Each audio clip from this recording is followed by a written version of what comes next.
There is a vine that produces the most traded spice in human history. It fruits for decades. It grows in a pot.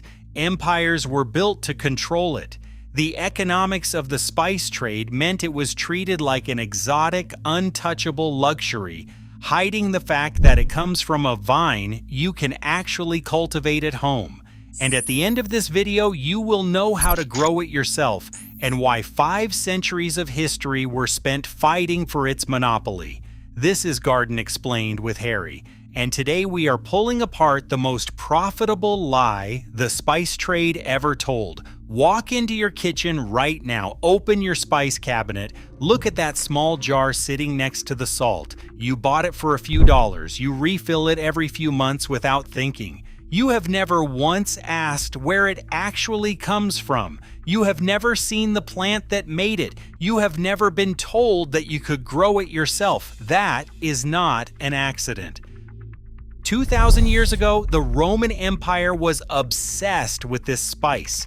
Pliny the Elder, one of Rome's most well-known historians, complained in writing that 50 million sesterces left the empire every single year. All of it flowed east to India to pay for small dried berries. Rome built dedicated warehouses called the Horea Piperataria to store this one product. Citizens used it as currency. They buried it with their dead. They offered it to their gods. A single dried berry from a tropical vine held more economic power than gold in certain Roman markets. But Rome had no idea where it came from. And the people who controlled the trade made absolutely certain it stayed that way.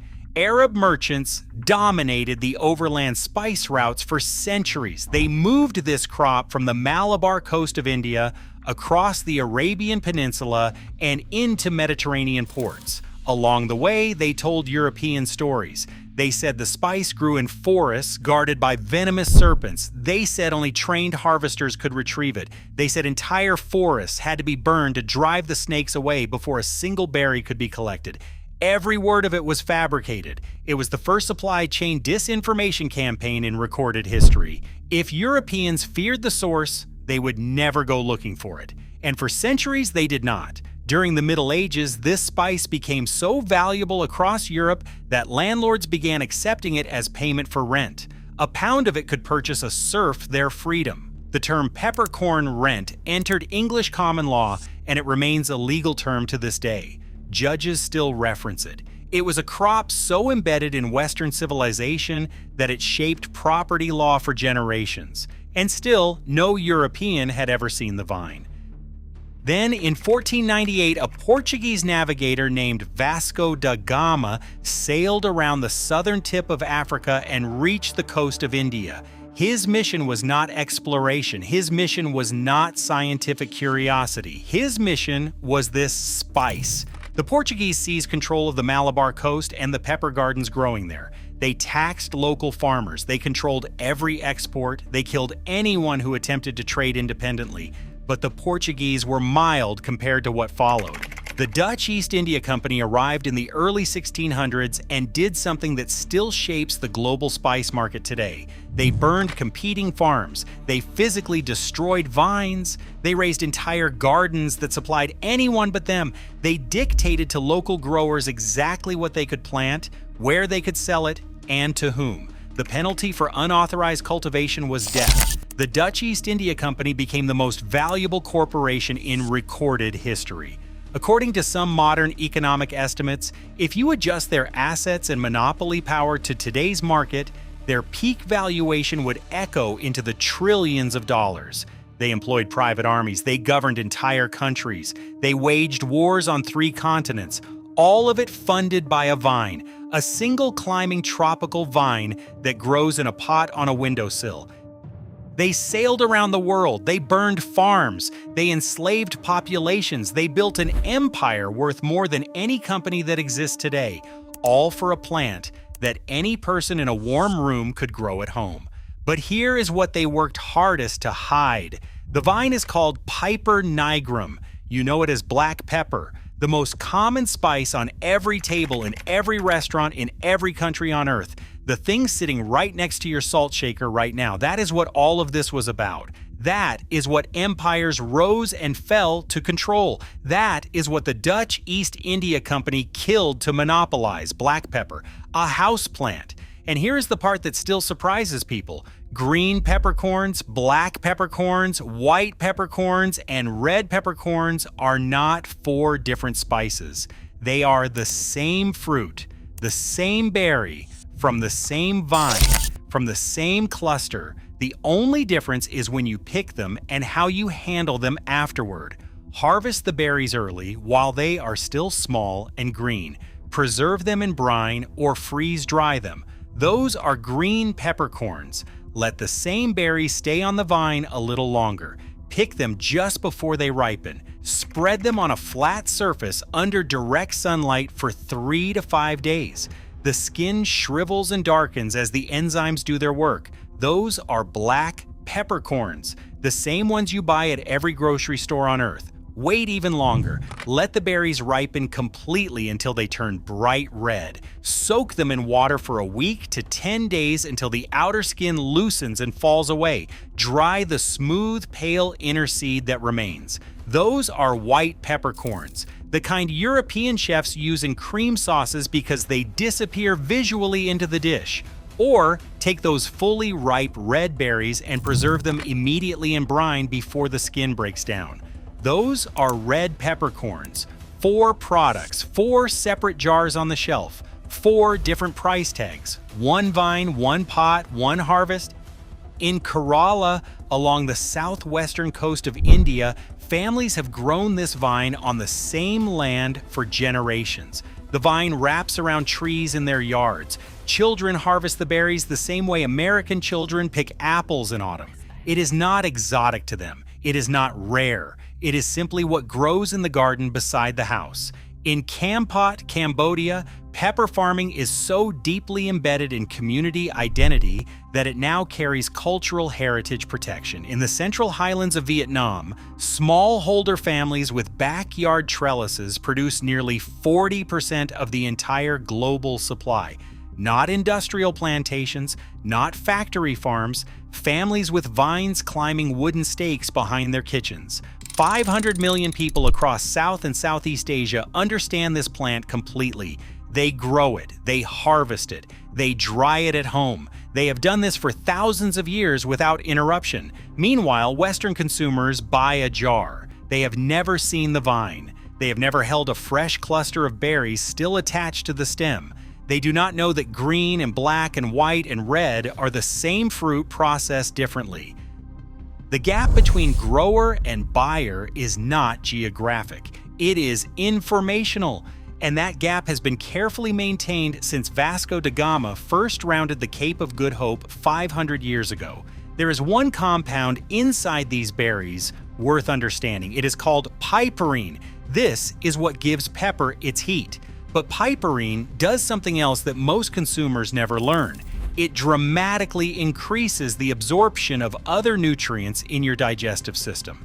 The supplement industry knows this very well. They isolate piperine from pepper, package it under trademarked names, and sell it in bottles at premium prices as a bioavailability enhancer.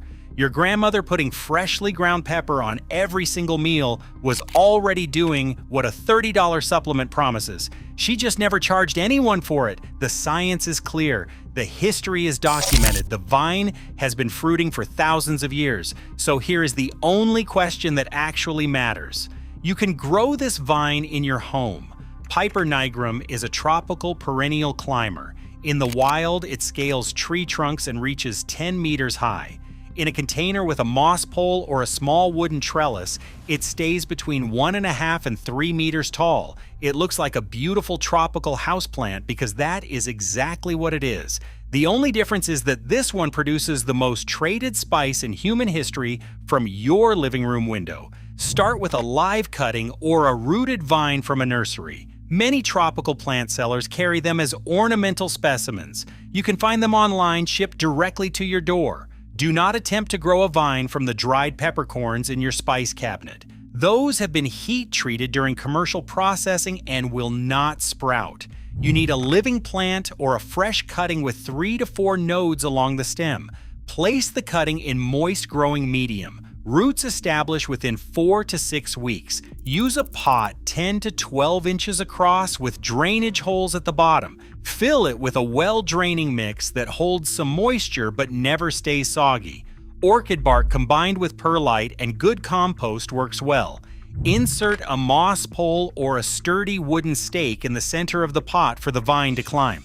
Place the whole setup near a south-facing window with bright indirect light. Direct midday sun in summer will scorch the leaves. Morning light is ideal. Filtered afternoon light is even better.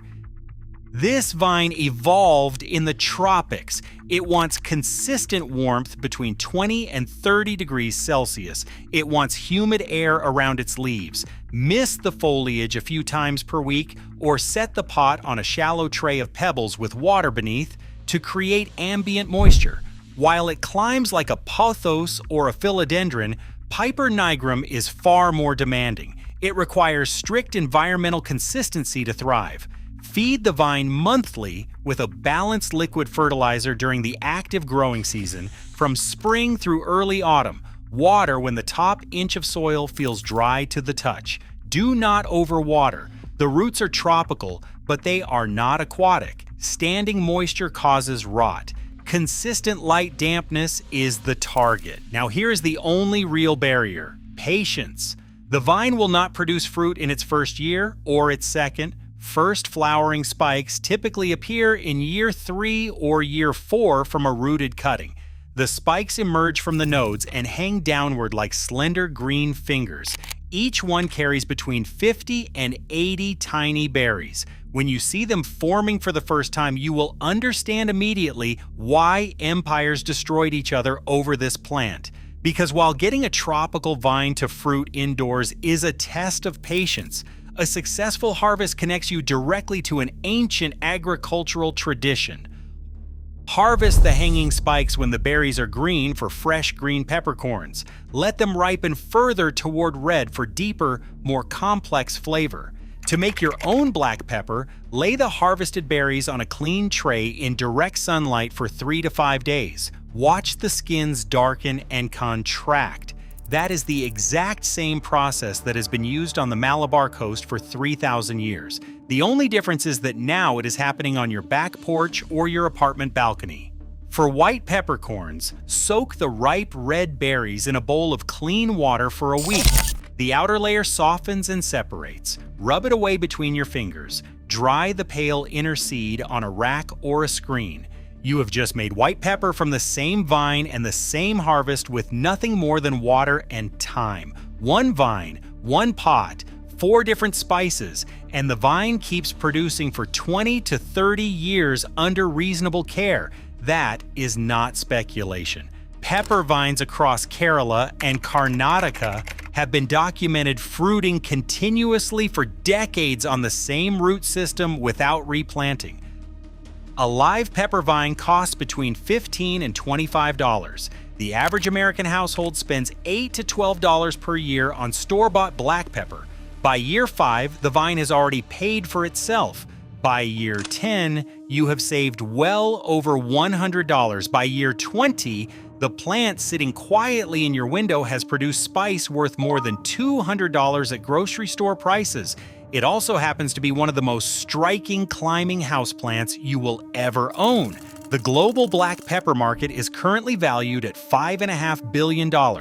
Vietnam, Indonesia, India, and Brazil supply most of it. The dried berries travel thousands of miles by container ship. They pass through processing facilities, export agents, wholesalers, distributors, and finally retailers.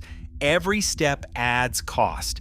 Every step adds distance between you and a vine that would grow happily 3 feet from your kitchen table. The jar on your shelf has no picture of the plant, no growing instructions, no mention that what is inside was once a living berry on a living vine that could survive for decades in your care. That silence is not new. It is 500 years old. The Portuguese practiced it, the Dutch refined it, The modern spice industry inherited it without even realizing the inheritance existed. This is not conspiracy, this is economics. A vine that produces for 30 years without replanting generates no repeat purchases. A customer who grows their own pepper stops buying pepper. A plant that climbs a stick on a windowsill does not need a transcontinental supply chain. What cannot generate annual revenue cannot justify a marketing budget. What has no marketing budget does not enter public awareness. 3 centuries of Western households have reached for a jar without once asking whether they could grow what was inside it.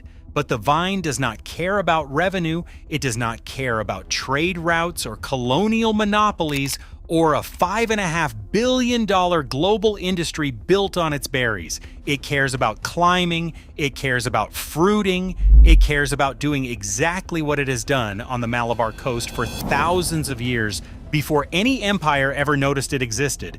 It will do the same thing in your living room if you let it.